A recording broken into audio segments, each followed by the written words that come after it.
Life's challenges never leave us unchanged. Whether it be loss, trauma, or change, there are things in our life that we need to build the muscle of resilience so that we can bounce back against the challenges that we face. Stay tuned in this video. There is an ancient Greek philosopher named Heraclitus, and he said that the only thing that's constant is change. And that's something that we just know. The world constantly evolves around us, and life circumstances can hit us square in the face and we didn't expect them, or sometimes we might have suspected something was coming and we're just knocked down. But resiliency is not something that some people have and some don't. It's that bounce back muscle. It's about being able to get up from adversity, dust yourself off, and be able to move forward. And, you know, there might be some scars, there might be some cuts and bruises along the way.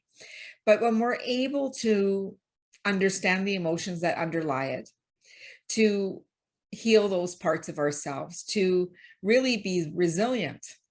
And in times of uncertainty or times of crisis, we need to have the tools in order to have that resiliency, to be able to show up in the world during our toughest times. And, you know, one of the things is people say, well, why is it important? Well, it's important because you're important. And resiliency helps you get through those tough times. It's about really pushing through the resistance. And what resiliency does for you is it helps you become a better problem solver. It helps you move through stress with a lot of more ease because you have the tools to do the work. You have better coping, better decision making, actually, because what happens when you're resilient, you know what matters to you most, and you know that what you can let go of. And one of the biggest things when you are wanting to become more resilient is really connecting to your core values. What are the values that drive you, that you stand by, that you identify with? And these are important because those, like I said, they are the driver of your life. When you can narrow down the values that you stand by, whether it be respect, family, integrity, wisdom, unconditional love, gratitude. Those are just a few values. So if you have not done a values exercise, I highly recommend it to you to go through those values that really stand out for you in different situations. If you look at different circumstances of where you stood up for something, you'll learn your values.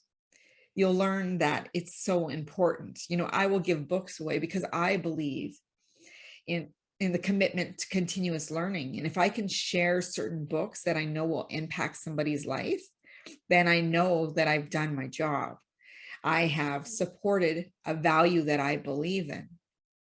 You know, respect, you know, being respectful, being able to be kind, these are all tools. These values are actually tools that help act as guideposts, guiding our life to become the person we need to be. Okay, so really thinking about how can I be more resilient? Well, there is 4 different ways that you can be resilient. And one of them is about support. And, you know, there's the conversation of who are the 5 people you surround yourself with the most? Who are the people that are going to support you, encourage you, help you through some of those tough times? Bet you can count on one hand how many of those people would be by you if you told them that you were struggling. And this is something that you need to learn in building that resilience, that it is a good thing to ask for help. You don't need to apologize for asking for help. And it's human nature for people to want to help or reciprocate, especially if you've helped them in the past. They know that there's a time where you'll be able to support them as well.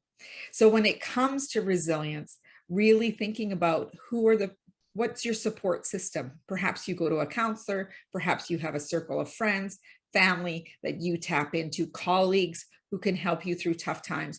We have different people in different situations different environments in our lives that we can call upon to provide that support. Now, the other thing is those strategies. What are the strategies that you use in stressful situations, or to help you with your decision making, or to help you become more aware of a situation? Because perception, your perception is your reality, right? So when we have a reality check, we kind of look at our reality and say, is this reality true? What perception, what belief is driving the reality I currently see? And if I want to create a different reality, how am I going to shift the belief I'm currently holding? I need to change the perspective in which I look at this situation. And as you know, there are different perceptions of every situation. One person might see one situation as terrible, and another person will be like, oh my gosh, this is just the beginning for you. This is exciting. And nonetheless, it's not going to take away from that person's perception, because their perception's real. It's based on their lens. So if you're supporting anyone who's going through a tough time, to really think about what is their perception, understanding their reality so that you can provide or ask the right questions to help them shift a perspective. And those strategies are really important. One of the strategies could be walking in nature, decompressing, getting out of the office. Another one could be going, talking to a counselor, or reading a good book, or finding a podcast. These are all strategies that people use to become more resilient in what they do. The other thing that is, really helpful is when you have a tough situation, think about the tough situations you've had in the past and conquered. See, you have a skill set, you have a toolkit that you already have that you can be tapping into and really focused in on, so that you can create the reality that you want. So taking this toolkit, looking at the tools you've used in the past, thinking of the solutions. This is being solution focused. And when you are solution focused, you're going to come up with solutions. When you're problem focused, you're going to focus on the problem, what's wrong, what's the root cause. And it's a very different approach. It has a negative approach to it when we think problem, versus if my focus is on solution. If I focus on solution and I seek solutions, I'm bound to find them. And it opens my mind to brainstorming ideas of different things. So it might be that I did research. It might be that I did my homework. It might be that I planned and prepared in advance. So when adversity hit and I need to be resilient, it didn't take me completely out of the game, because I've already have tools that I've put in place to bounce up quicker, to not fall down. And having that anticipation of, sometimes when you're making your plans of, if this went wrong, I will have this available.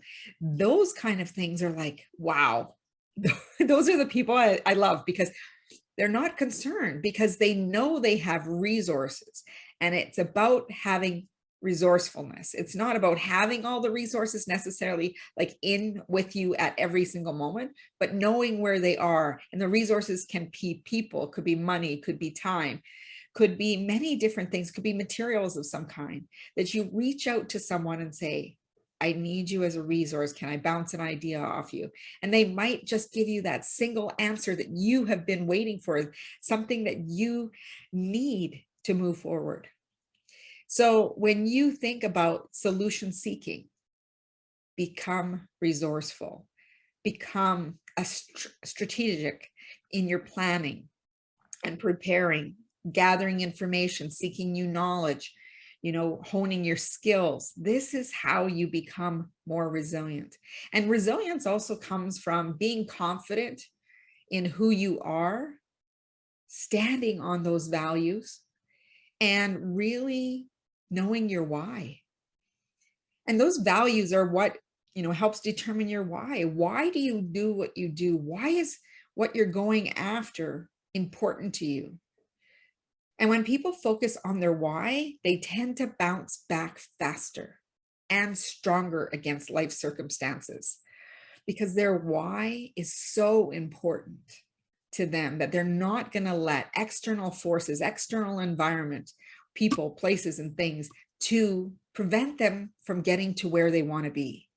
And this is very powerful. When your why is your driver, it helps you, move along the journey the way that you want to. And when you're making decisions, it shows up what you value most by your choices. We can look at some of the choices you made, and then you can say, what was most important to me in this situation? Was it that I be right versus being in a relationship with someone? Was it that I treated someone with respect and I was reciprocated with respect? Was it providing gratitude and appreciation for, the gifts that I've been given? So I want to make sure that, that I can also provide gratitude and appreciation for other people in my circle. So really thinking about your values, helping you move through resistance and push through and prime that pump to get you through to the other side. Because, Robert Schuller said, tough times don't last, tough people do. So really helping you become resilient. And you might think, oh, you know what? Resilience is for other people. Everyone can have resilience. It's not something that we have or we don't. It's something that we're going to build upon with these building blocks of support, with building blocks of strategy, with building blocks of, these solutions that we're looking for. And the other thing is to really look at what are the quotes, the mantras, the sayings. Maybe it's a prayer or meditation that really grounds me in knowing that I can do this. You got this. You want to have that feeling that even though there's this uncertainty or this adversity, that I can move through it. When we look up at loss, we have people, there could be a loss of a job, loss of a spouse, a relationship, looking at these different losses. And, the world continues on. How do we continue on with it, with having this part of us that has been touched? You're forever changed. But why not make it so you're forever changed for the better? To take that experience and grow within it. It's not that you forget any of those situations because they become a part of you, but taking the lessons you learned, treasuring the memories that you've had, and how can you frame it in a way that you can be able to bounce forward in the situation? Because again, there is no right, there's no wrong, there's, bad mistakes. Life's completely about learning. And in whether you are in a role in your career, whether it's within your family, whether you're running a business, all of these principles apply, these resilience principles. And then also change management. Okay, I'm certified in change management with understanding the people side of change. We have project management, and really focused on the tasks and the items that need to be done. There's that emotional side. There's this awareness side of how change impacts us. And we really need to have the awareness and understand how people need that support during change.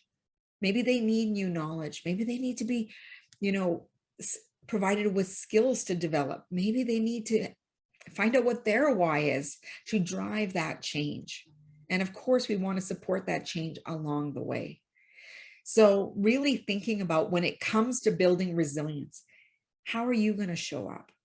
How do you bounce back so that you can develop that muscle?